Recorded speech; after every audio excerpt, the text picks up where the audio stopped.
tous réunis pour la grande journée des familles. Alors il y en a 3 par an et aujourd'hui c'est la journée créative en fait. Chaque famille doit faire un espèce de tableau vivant qui doit durer une dizaine de minutes et on doit représenter, alors on a eu totalement quartier libre. Donc nous en fait notre idée c'est de prendre un jeu télévisé, on a appelé ça Le Monde d'un incroyable talent et vous voyez les binômes, chaque binôme va venir représenter son pays en fait.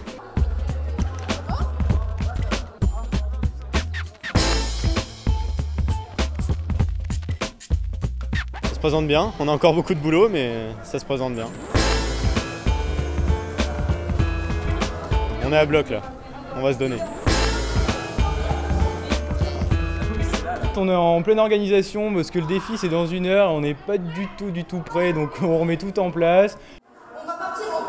Nous on est vert, donc on a essayé de trouver quelque chose dans le thème du vert et on est parti sur des zombies, donc on a transformé la salle polyvalente de Sainte-Marie en un bon cimetière avec pas mal de décors et bon bah ça se voit un peu à ma tête, pas mal de maquillage et on essaye d'impressionner surtout par le décor. Ouais. Nous sommes ravis de vous accueillir mesdames et messieurs les jurys pour décerner aujourd'hui le défi créatif de la meilleure famille de Sainte-Marie.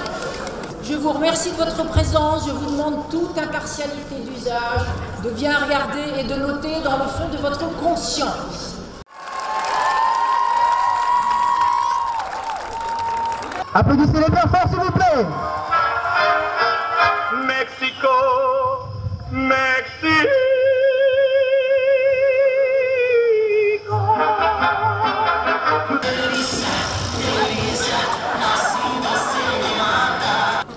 Gangnam Style.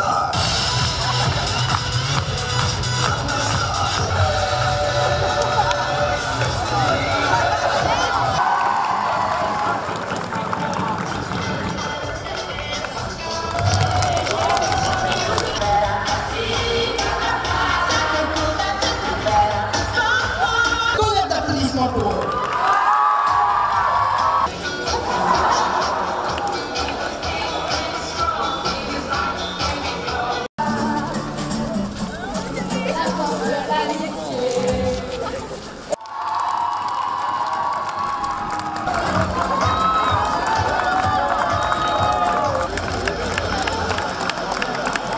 Je suis la présidente du jury créatif.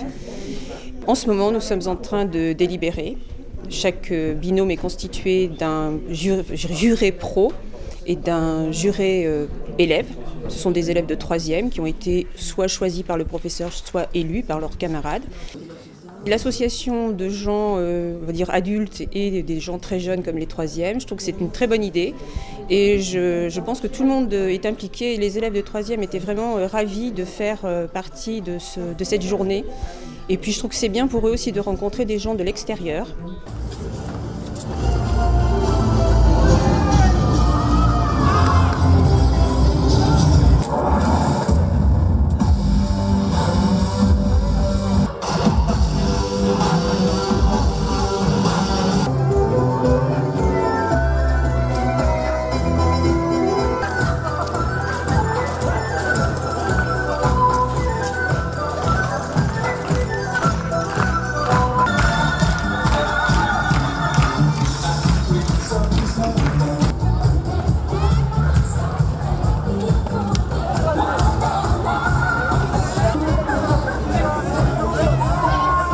Comme d'habitude, les élèves m'épatent. C'est-à-dire qu'on les voit, nous, dans le cadre de la classe. Et là, on les voit déguisés, là, vous avez pu voir. On les voit déguisés, on les voit faisant complètement autre chose que ce qu'ils font en classe. Et finalement, se lâchant totalement. Et nous, ce qui nous intéresse, c'est qu'ils créent des liens entre eux. Et là, très visiblement, au sein de chaque famille, ça passe. Le virus changea peu à peu les humains en monstres, à la fois morts et vivants. Les zombies se multiplièrent rapidement, car une blessure infligée par l'un d'eux suffit à contaminer n'importe qui. Le monde est alors envahi et seul un petit groupe d'humains a le pouvoir de renverser cette situation. Mais y arriveront-ils ?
super. À la fois cette pression des élèves, le soulagement quand ils ont fini, et puis l'admiration de ce qu'ont fait les autres, quoi. Alors ils se demandent là, dans les couloirs, tout le monde fait des paris sur qui va gagner.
Les gagnants sont ceux qui appartiennent à la famille des...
Merci à tous.